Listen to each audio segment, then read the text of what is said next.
Good morning to all. This is the video lesson on the speech Emancipation of Indian Women by Sarojini Naidu, presented by Mrs. Nagavani and me, Assistant Professor of English.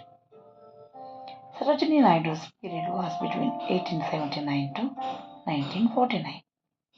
She is an important poet of Indian writing in English.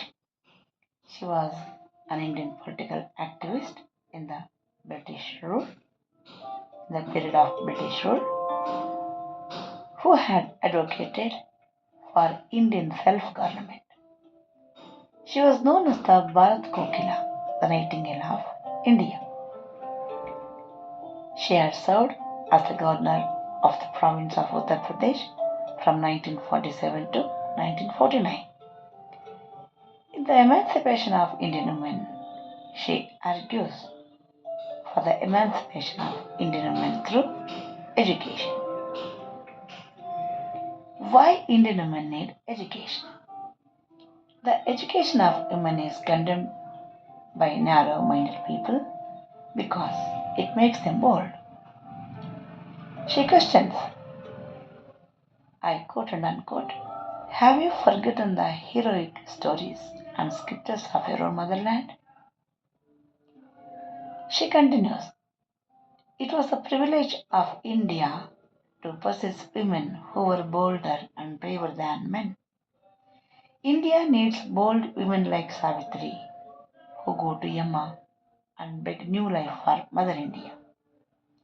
If we condemn boldness, the lack of dependence and manliness in women, what do your homage gesture Chan Bibi and Ahalya Bai signify? I quote and unquote. She suggests to such people to read Mahabharata and Ramayana and the story of brave Indian women who accompanied their husbands in the wars and in the wilderness of the jungle. She pleads for the education of women as follows. I quote and unquote. You demand political rights. You say you are fit enough to manage things for yourself. She prays not to forget. A lame person can walk slowly. A one-eyed man can see only one side. A carriage with one wheel cannot move properly. To walk properly, two legs are needed. To see correctly, two eyes are needed. For the proper movement of the carriage, two wheels are needed. I quote and unquote. By the force of habit, you have begun to think that women were made to cook food for the families and that they have no rights. She tells those people, it has become the habit to consider or think of women that they are fit only to cook food and take care of the families and they have no other rights. It is not their fault. According to her, it is by the force of habit. It has become a habit that to think that women are made to cook food for the families and they do not have any other right. She speaks of the advantages of education for women. Why women need education? How can women be benefited by education? Education makes a person more intelligent than she is.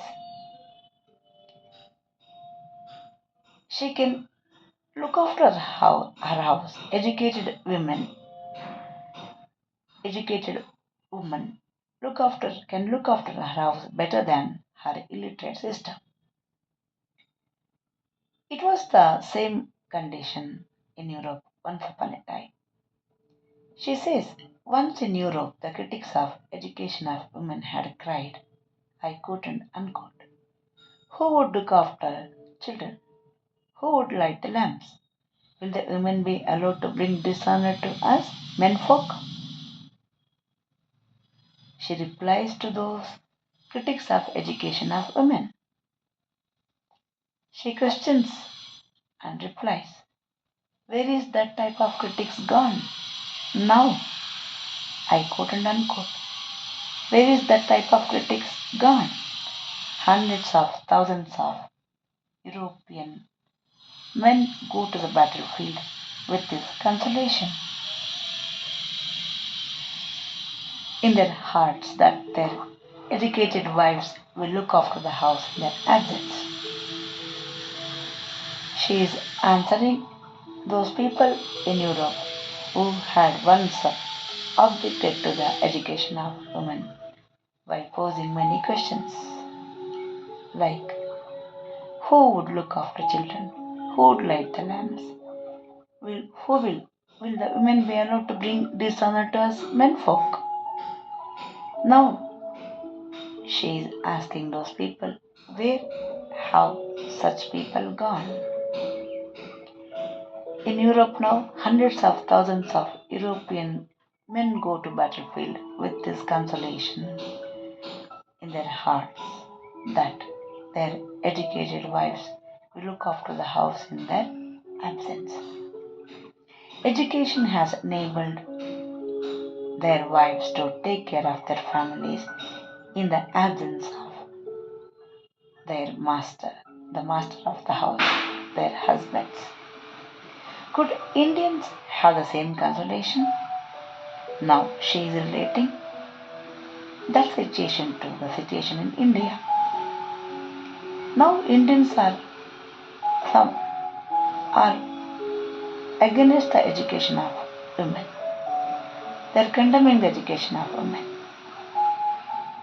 It was a situation, once it was a situation even in Europe.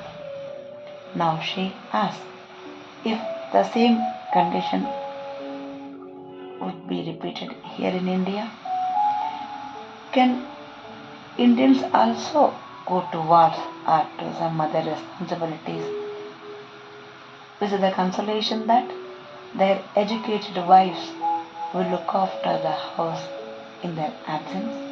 Could Indians have the same consolation? I quote and unquote. Japan founded universities for women, and others also benefited by these universities. Her request to the people of Punjab. Sarojini Naidu humbly pleads to the people of Punjab. She says that to understand their rights, she pleads them to understand their rights along with their responsibilities. Yes, men have their rights for everything. She pleads them to understand their rights as well as their responsibilities. She pleads them to understand their grave obligations towards womankind in their possession of the wealth of knowledge. Yes, men of Punjab have possessed that wealth of knowledge, traditional wealth of knowledge. They have inherited it.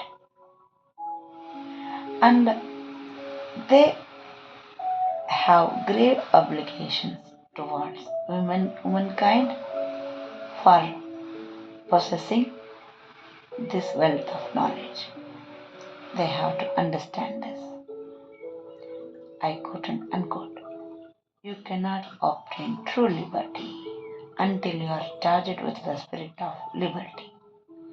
Spirit that knows no prejudices. A spirit that spurns all false and foolish tremors. Yes, men are after attaining true liberty. According to her, they cannot attain true liberty until they are charged with the spirit of liberty, real spirit of liberty, the spirit that knows no prejudices, a spirit that spurns all false and foolish trumpets. She humbly prays to those people who object to the education of women. She tells them to break open the cage of bigotry and fly out with a sacred fire in their hearts, which will undo all the fetters that bind them, to march towards the goal apace with that sacred fire of liberty in their hearts. She calls liberty as a sacred fire, and men should break open that cage of bigotry and fly out with that sacred fire of liberty in their hearts that will release them from all sorts of chains that bind them, and then they can quickly move towards their goals with that sacred fire of liberty. Women will be their guardian angel. If women are educated, how they will be benefited? An educated woman will be their guardian angel. She will cheer them up when they are gloomy, when they are sad, when they are in darkness. She can make them, she can inspire them, she can cheer them up. She can understand, she can be empathetic, she can understand the real cause of their gloominess or sadness, and she will try to cheer them up. She will be their support in desolation when they are separated, when they are alone, when they are facing some difficulties. An educated woman will be their support.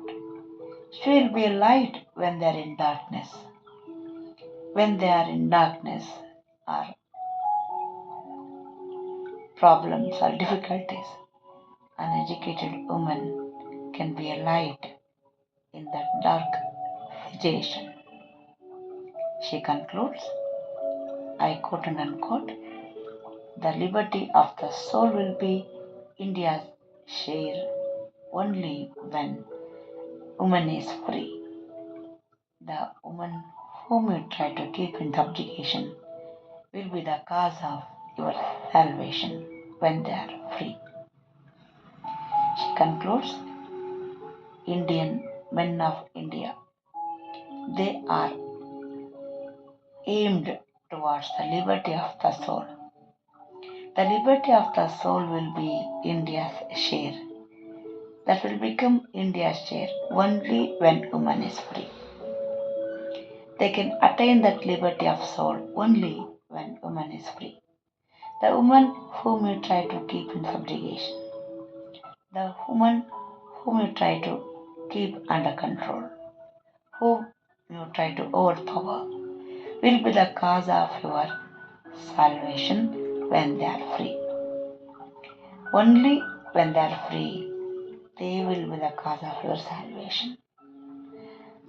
Otherwise, it will be quite difficult for you to attain that liberty of the soul. The questions that can be asked on this speech are, what does Sarojini Naidu say about the boldness in women? Why is education for women important according to Sarojini Naidu? How does Sarojini Naidu try to make the people of Punjab to understand their rights and responsibilities? Glossary, scriptures, religious books, possess to own, privilege, advantage, Savitri, a mythical character who went after Yama and brought back her life to her husband, Satyavana. Chand Bibi, an Indian ruler and warrior in the period 1550 to 1600. She was a regent. Ahalya Bai, the queen of Indore, between 1725 to 1795. obligation, duty, commitment, heritage, tradition, culture, bigotry, prejudice, intolerance of different opinions, Bhinnabhipraya, gloomy,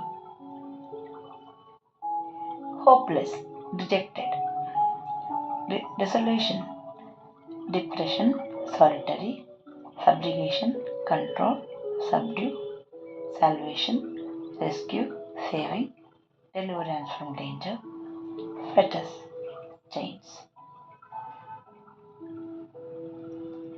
This speech has been prescribed to the third semester BA of Bangalore North University for the listening skill. Thank you for watching.